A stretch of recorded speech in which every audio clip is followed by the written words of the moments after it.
Dios les bendiga a todos. Aquí el pastor Héctor Quiñones en Conexión Espiritual, mirando en el día de hoy la lectura titulada Lamentos en Isaías capítulo 29 hasta el capítulo 30.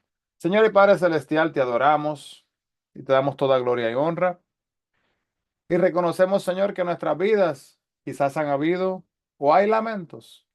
Y te pedimos, Señor, que a través de esta reflexión podamos sentir un alivio tuyo, un toque, un toque que nos restituye, un toque que nos levanta, que nos edifica.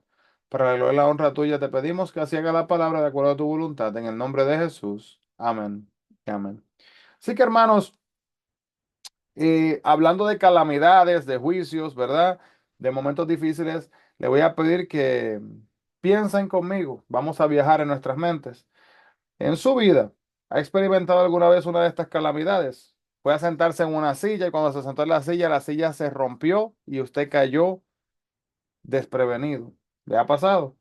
O se le desinfló un neumático en una calle donde estaba totalmente congestionada y había autos por todos lados.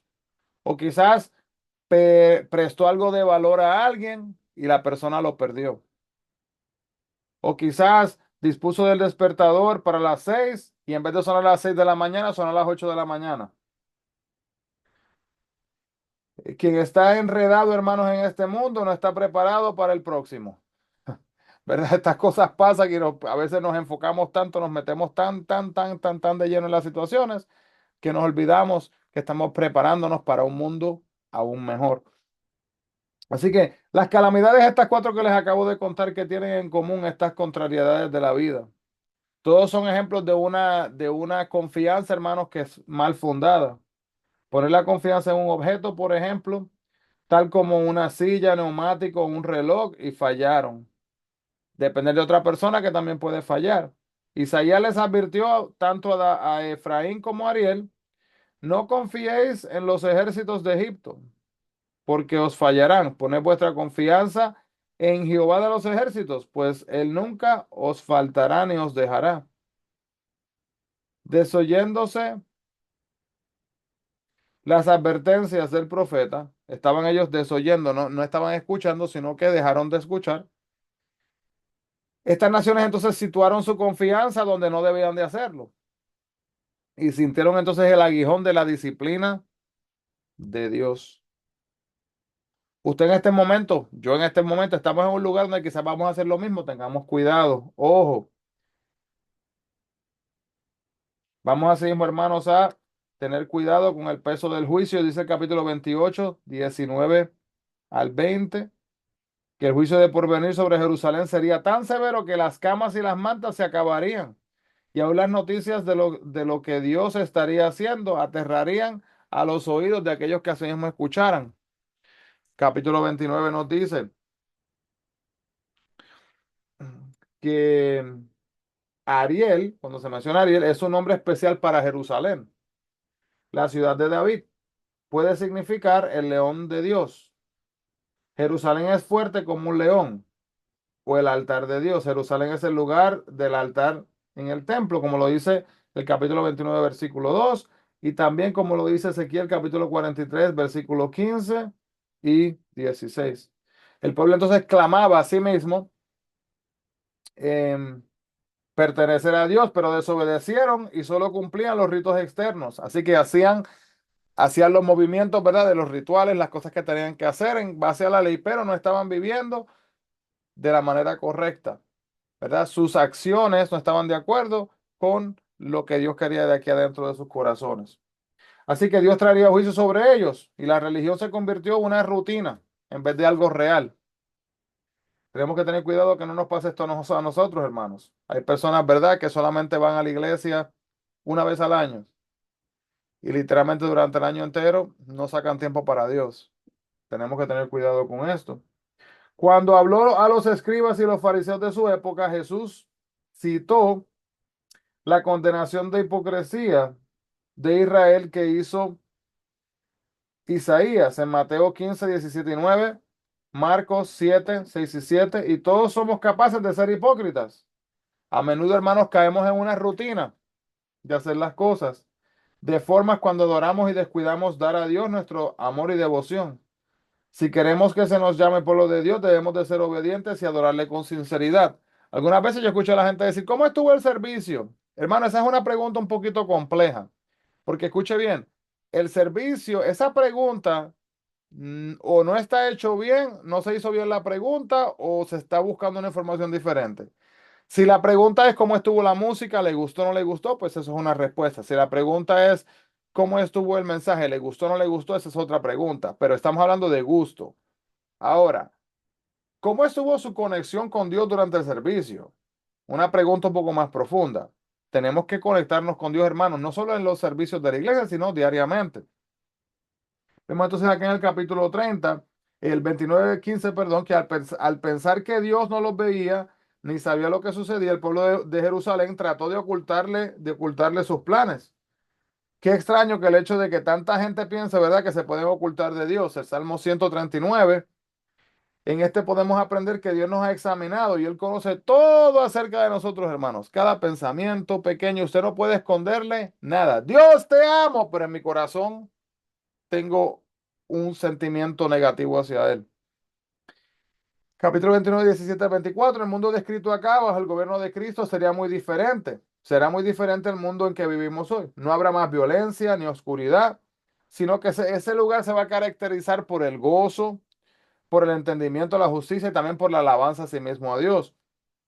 En el capítulo 30, perdón, podemos ver que cuando se menciona a los hijos que se apartan, se está hablando del pueblo de Judá, que se apartó, como dice el versículo 1 y 2, y los que se han rebelado contra Dios. Entonces las negociaciones para una alianza estaban en camino e Isaías condenó sus planes torcidos. Entonces el pueblo de Judá buscó el consejo de todos menos el de Dios.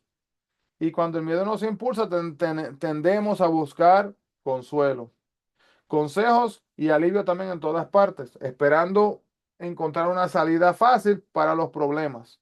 Así que, hermanos, en vez de ello, debemos de consultar a Dios. Si bien el Dios que le servimos, ¿verdad? Él nos ayuda y nos provee una salida en medio de la emergencia, muchas veces, cuando hay crisis. Pero Él prefiere ser nuestro guía a través de nuestra vida, hermanos. Al leer la palabra de Dios, al procurar con denuedo, debemos de buscar hacer su voluntad y mantenernos vinculados y conectados en armonía con Él. Y permitir que el Espíritu Santo nos guíe. El rey Ezequías andaba en busca de una alianza defensiva con Egipto en contra de Sennacherib, de Asiria. Y esta profecía en el capítulo 30, versículo 6, cuando dice sobre las bestias del Negev, está dirigida a los que llevaron a sí mismo el soborno, a sí mismo a Egipto, a través del desierto en la región del Negev.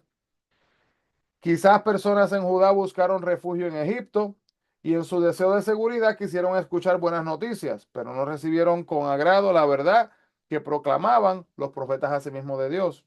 A menudo de la verdad que la verdad nos incomoda, preferimos muchas veces mentiras e ilusiones que en vez de hacernos sentir más seguros en Cristo, nos hace sentir,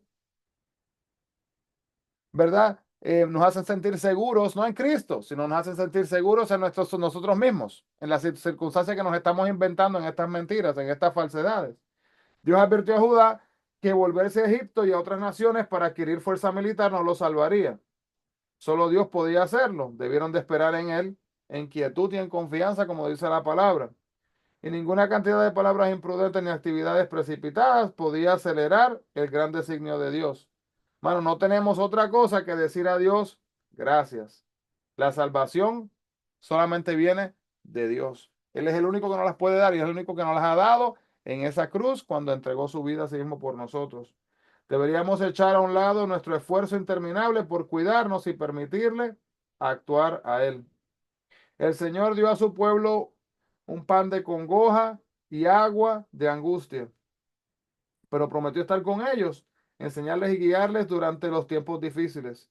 Dios asimismo espera, hermanos, mucho de nosotros y en múltiples ocasiones seguirlo quizás sea doloroso, pero Él lo hace todo por amor de nosotros. Y la próxima vez que enfrentemos un tiempo difícil, vamos a tratar de apreciar, ¿verdad?, la experiencia en ese momento y crecer a partir de ella al aprender lo que Dios quiere enseñarnos. Cuando el pueblo de Jerusalén abandona la senda de Dios, Él los corrige a sí mismo. Hará lo mismo por nosotros. Pero cuando escuchemos su voz de corrección, hermanos, deberíamos de estar dispuestos a sí mismos a seguir esa voz de corrección y hacer lo que Dios quiere que nosotros hagamos. Tenemos que dejar ese pensamiento y esa actitud actuando y caminando como si no sabemos lo que Dios espera de nosotros, hermanos. Sí sabemos. Y el Espíritu Santo dentro de nosotros nos guía y nos dice, para allá no, para acá sí, hazlo de esta manera. Y nosotros a veces luchamos y luchamos y luchamos. Y estamos tan acostumbrados, hermanos, muchas veces en nuestras vidas al mismo pecado que le seguimos dando la bienvenida y lo seguimos haciendo como si Dios no estuviera ministrando en nuestras vidas. Señor y Padre Celestial, te agradecemos, Padre, por estar dispuesto, que aunque fallamos y hemos fallado, Señor, y continuamos fallando, estás dispuesto de perdonarnos. Ayúdanos, Señor, a que no vivamos en vida, Señor, de redundancia, de pecados, Señor, de repetición, sino que vivamos vidas, Padre, que buscan honrarte y adorarte como lo mereces. Guarda nuestros pasos, guíanos de acuerdo a tu voluntad. En el nombre de Jesús pedimos estas cosas, mi Cristo. Amén y amén. Así que Dios le bendiga grandemente, hermanos. Bendiciones a todos y no se olviden, busquemos la presencia del Señor. Bendiciones.